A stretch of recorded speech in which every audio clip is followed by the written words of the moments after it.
예수 그리스도께서 탄생하신 날 베들레헴 들판에서 자기 형태를 지키는 목자들에게 주의 천군 천사들이 나타나 성탄의 기쁜 소식을 전하는 내용입니다. 본문에 이렇게 기록이 되어 있습니다.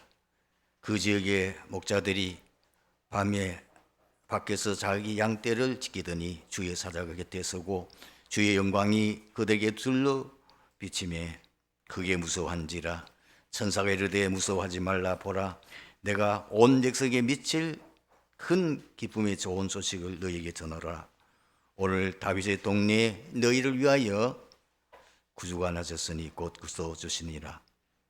이 세상에도 수많은 기쁜 소식이 있습니다. 그러나 그것을 정리하면 두 가지 특징이 있습니다. 그 모든 것이 육신적이고 세속적이며 일시적입니다. 그것은 사람에게 참 행복과 평안도 그리고 안식도 구원도 영생을 줄 수가 없습니다. 그러면 예수 그리스도의 탄생이 이 큰 기쁨의 소식인 이유가 무엇일까요? 첫 번째입니다. 예수 그리스도의 탄생은 인류 역사상 최대의 기적이기 때문입니다. 하나님이 인간을 찾아 오신 것입니다.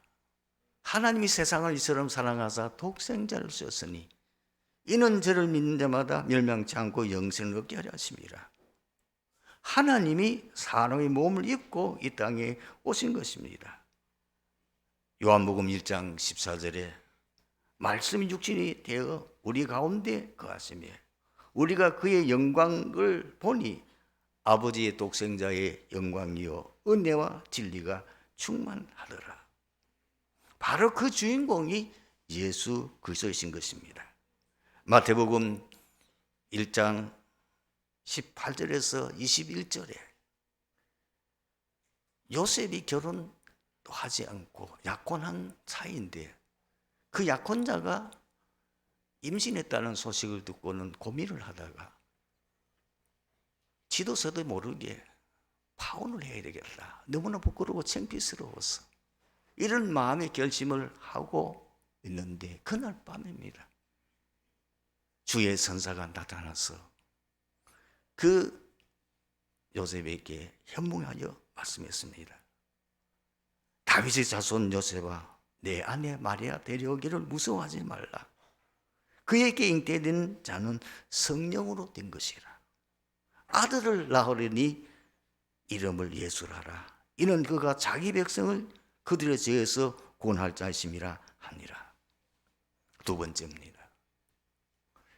하나님께서 성경에 말씀하신 최고의 언약이 성취된 날이기 때문에 우리가 가장 기뻐하고 또 이 기쁜 소식을 전해야 될 것입니다. 하나님께서는 구약 성경을 통해서 계속하여 반복하여 언약하신 말씀이 곧 예수 그리스도의 탄생입니다. 그 내용을 정리해 보면은 인간이 범죄하자마자 바로 약속하셨습니다. 그것이 여러분이 잘 아는 창세기 3장 15절입니다. 내가 너로 여자와 원수가 되게 하고 내 후손도 여자의 후손과 원수가 되게 하리니 여자의 후손이 내 머리를 상하게 할 것이요 너는 그의 발꿈치를 상하게 할 것이니라 하시고 족장 시대에도 아브라함을 비롯해 가지고 많은 족장들에게 여러 가지 예표를 주셨습니다. 뿐만 아니라 구약성은 이스라엘의 역사 아닙니까? 이 이스라엘 민족들에게도 하나님께서는 수많은 예표를 통해서 하나님께서는 왕을 보내고 선지자를 보내고 제사장을 통해서 특히 선지자를 통해서 구약성경에 나오는 대선지 소선지자들 통해서 그들이 말한 말씀의 핵심은 예수 그리스도를 이 땅에 보내시겠다고 하는 하나님의 그 언약의 말씀을 기록한 겁니다. 또 구체적으로 말하면은 반드시 이 땅에 인간을 구원할 구주로 오실 그분은 아브라함의 혈통과 다윗의 혈통을 통해서 오게 될 것이다. 심지어 그 오실 그리스도의 증거로 아브라함의 고향인 베들레헴에서 태어나게 될 것이다. 그분이 이 땅에 인간의 몸을 입고 오셔서 우리의 모든 문제를 해결하기 위해서 고난을 당하게 될 것이다. 그리고 난 뒤에 사흘 만에 부활할 것이다. 십자가를 통해서 그분이 모든 인생의 문제를 다 해결할 것이다 라고 예언하셨습니다. 구약의 핵심은 이 땅에 오실 예수 그리스도를 말씀하는 겁니다. 드디어 그분이 오셨습니다. 그분이 오신 것을 기록한 성경이 바로 사복음서인 것입니다. 세 번째입니다. 온유의 구주되신 그리스도께서 탄생하신 날이기 때문에 그리스도의 탄생은 큰 기쁨의 좋은 소식인 것입니다. 예수 그리스도께서 이 땅에 탄생하신 그날이 가장 귀하고 기쁜 소식이 무엇입니까? 인간이 절대로 해결할 수 없는 문제, 그 문제를 해결하기 위해서 예수 그리스도께서 이 땅에 오신 것입니다. 그분은 절대로 사람이 해결할 수 없는 인간의 근본 문제를 해결하셨습니다. 그분은 잔망으로 오셔서 사단의 일을 멸하셨습니다. 하나님의 아들이 나타나신 것은 마귀의 일을 멸하심이라.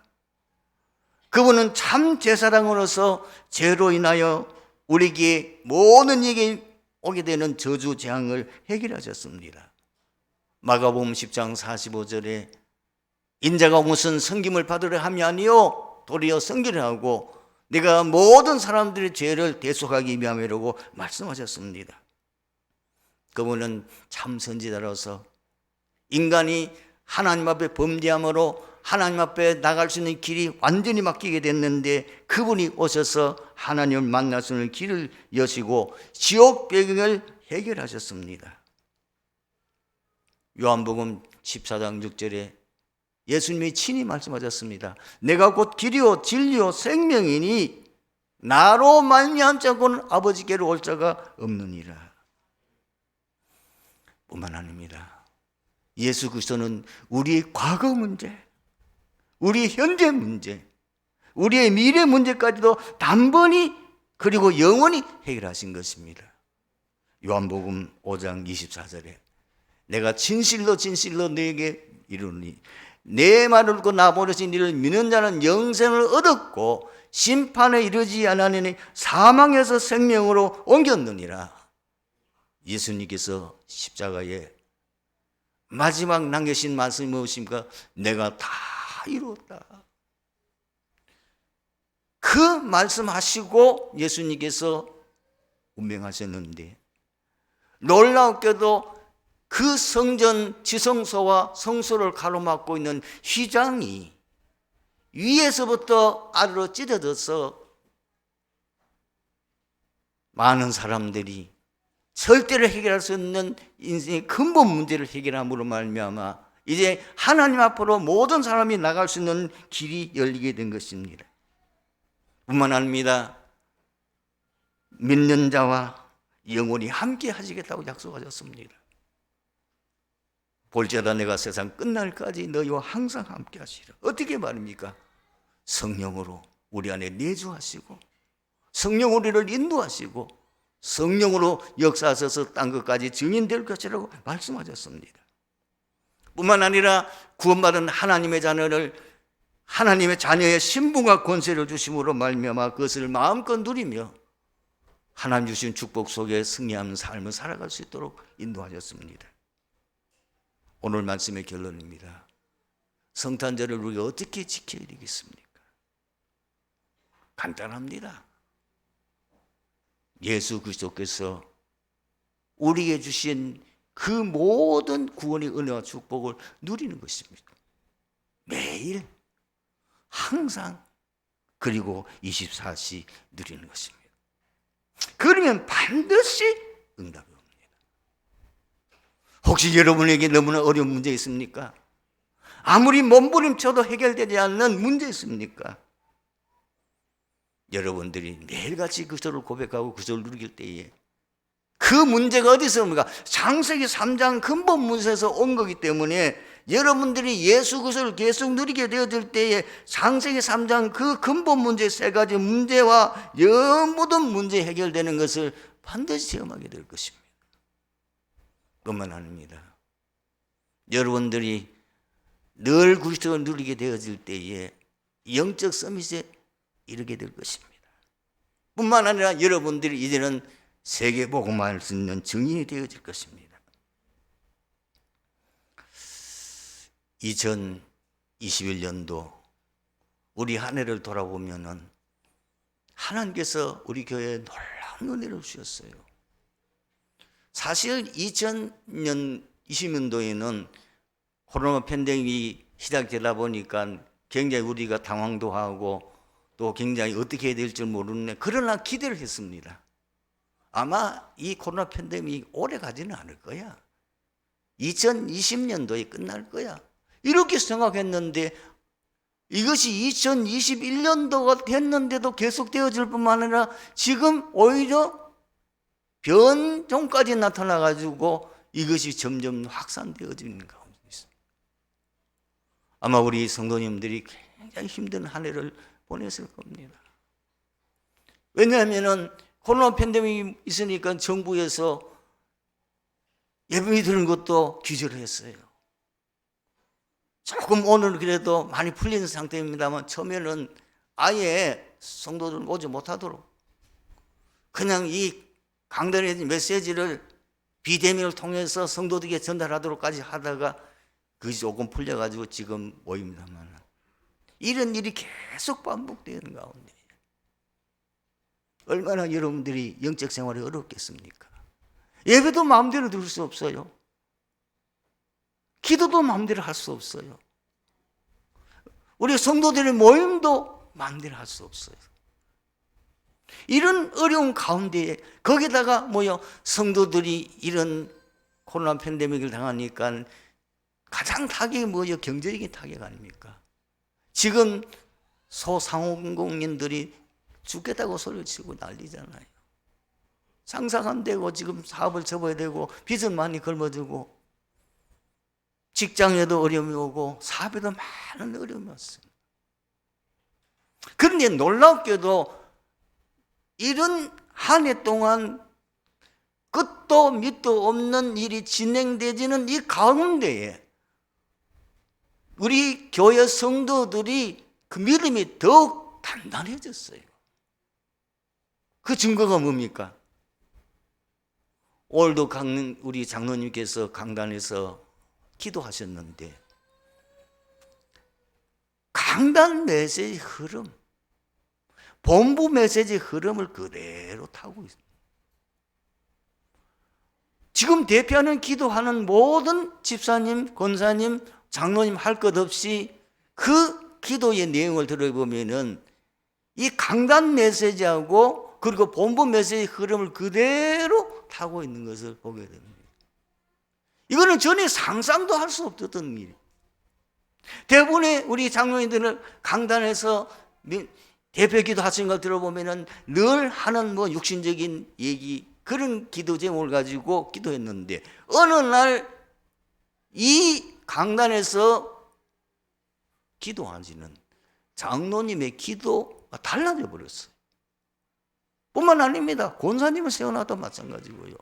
집사님을 세워놔도 마찬가지고 심지어 렘넌트들이 모여서 기도하는 것도 들어보면은 완전히 기도 색깔이 달라졌어요. 기도 흐름이 달라졌다니까요. 철저하게 지금 강단 메시지 흐름을 타고 있는 것을 보게 됩니다. 얼마나 놀라운 일입니까? 그러면서 오히려 성도들이 더 강하게 평상시에 우리 교회 새벽 기도, 그리고 이 코로나 팬데믹이 오기 전에 소예배실에 모일 때에 한 평균 15명 정도밖에 안 모였어요. 그런데 코로나 팬데믹을 통해 가지고 우리가 비대면으로 이 메시지를 내보내니까 계속 이런 가운데도 흔들리지 않고 참석하고 있는 우리 성도님들이 그러니까 매일 아침 새벽기도에 참석하는 분들이 10명하고 15명 가까이 됩니다. 더 놀라운 건 뭐냐면은 집에서 이 새벽기도 하는 이 내용을 비대면으로 듣는 메시지 듣고 함께 기도하는 거 있는 분들이 평균 30명이 되는. 그러면은 옛날에는 이 새벽기도 드리는 사람들이 한 15명밖에 안 됐는데 지금은 40명이 새벽기도에 함께 동참하고 있다는 사실.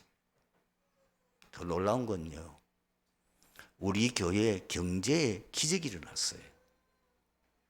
금년에 어떤 두 가정에서 2억의 헌금을 하셨어요. 이래가지고는 1억은 헌당 이미 헌금 상환했고 1억은 엘리베이터 그리고 영상 장비 위해서 헌금하셨어요. 놀라지 마세요.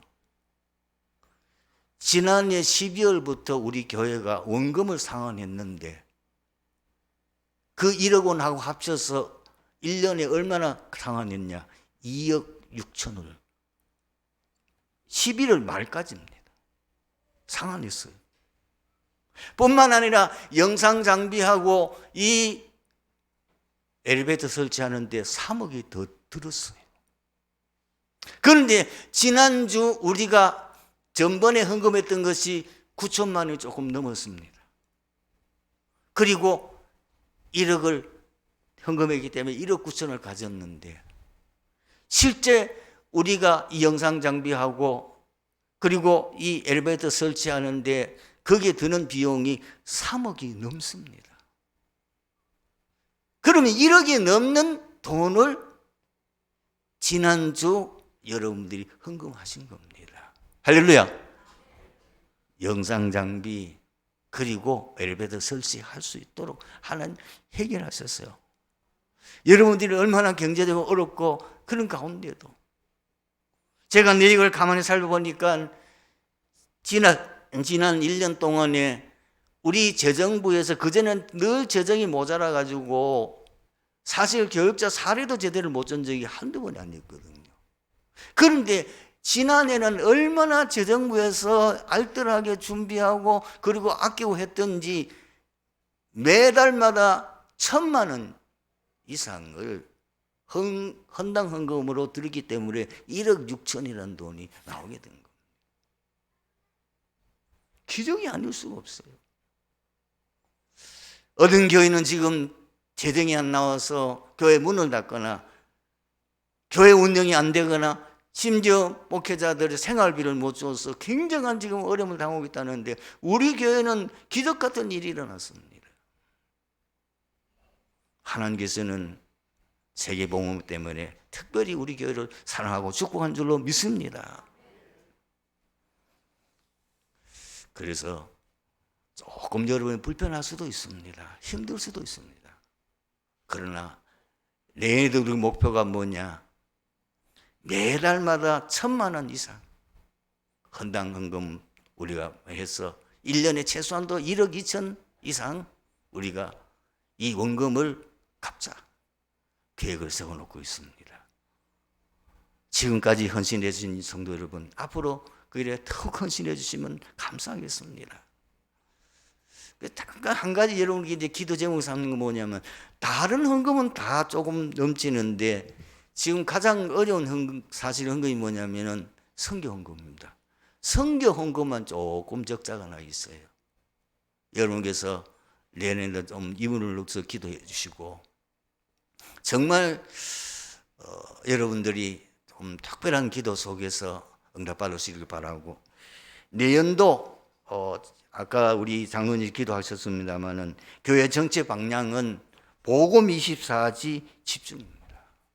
그리고 실천사항으로는 세 가지 실천사항을 가지고 우리가 내년도에 응답받아야 되겠는데 말씀 24시 편집, 기도 24시 설계, 그리고 전도 24시 각인입니다.